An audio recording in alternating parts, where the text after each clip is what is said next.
A very warm welcome to this video where we are discussing how the month of January 2023 is going to be for people who are born in the Scorpio sign. When I say the Scorpio sign, I mean all those people who when they were born either their moon or their ascendant was transiting in the Scorpio sign. So if you are a person who was born in the Scorpio sign, then this video is for you. First of all, let us have a look at where the planets are transiting all this month of January 2023 in your horoscope. In the second house, we have the Sun and the Mercury. In the third house, we have Saturn and Venus. In the fifth house, we have Jupiter. The sixth house, we have Rahu. In the seventh house, we have a retrograde Mars. And in the 12th house, we have the presence of Ketu. What does all this planetary placement mean for various aspects of your life is something which we are going to discuss next. First of all, let's talk about the luck factor. The luck is seen from the 9th house, and Jupiter is forming a 120-degree aspect to your 9th house, which is a very, very good indication, and it has been so for the past few months and will be so for the next few months. So it is a good time for you, and luck is favoring you. Talking about your health now. Health is seen from the first house, and the owner of the first house happens to be Mars, and it is aspecting the ascendant, which is a very good thing. Secondly, Jupiter is also forming a 120-degree aspect to the ascendant, so it is good.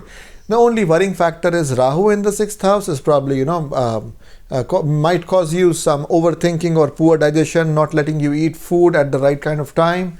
So these are things from which you have to keep away, and then everything will be okay.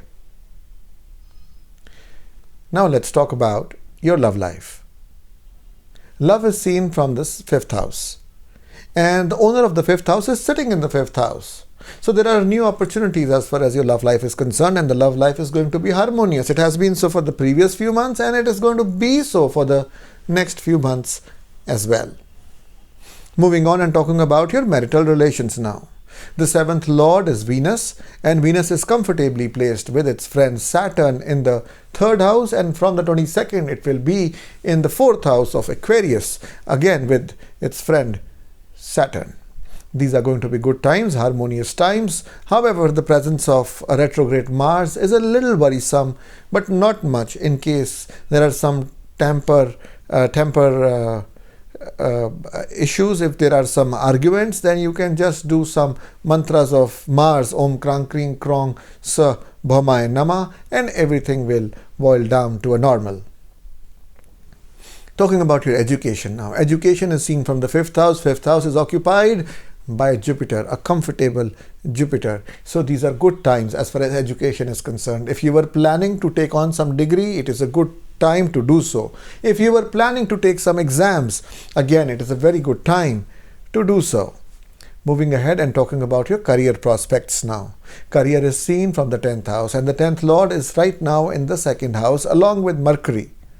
So it is largely a good time, especially before the 14th of January, when Sun moves on to the next sign of Capricorn.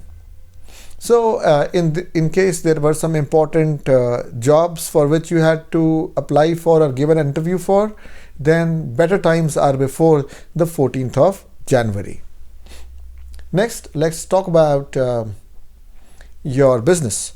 Business is seen from the 7th house, and the owner of the 7th house is comfortably placed this month with Saturn in the 3rd and the 4th house, which is a very, very good indication.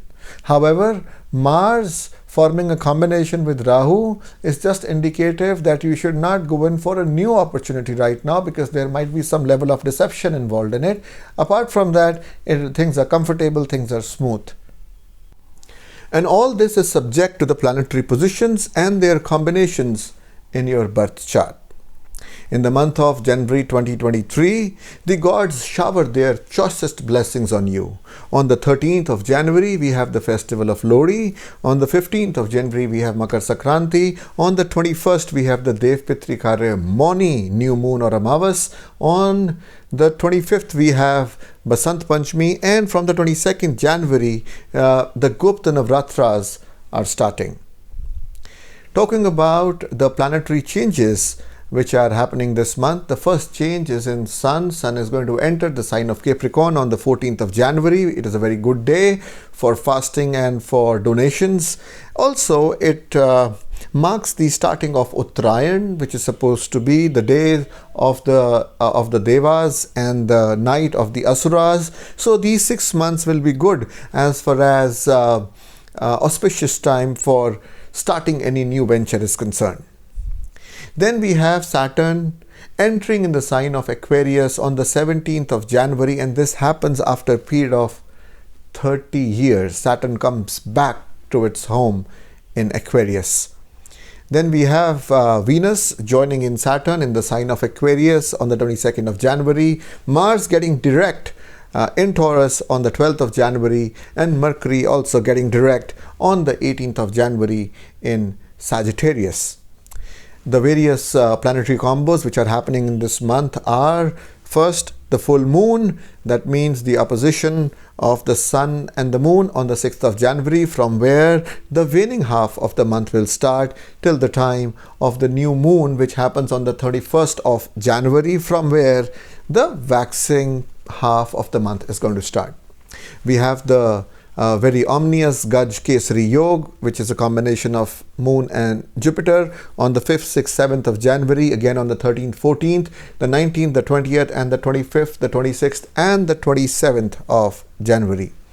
We have the Mahalakshmi Yoga, which is a combination of the Moon and Mars on the 3rd, the 4th, the 30th, and the 31st of January. Also, we have the Buddha Aditya Yoga, formed by the combination of Sun and Mercury till the 13th of January, and Shash Yoga from the 17th of January.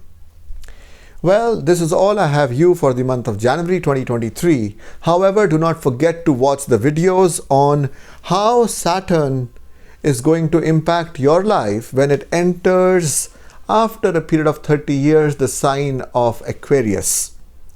Now, until we meet next time, may beneficence shower on you and take good care of yourself. This is Prabal Frank Nandwani signing off.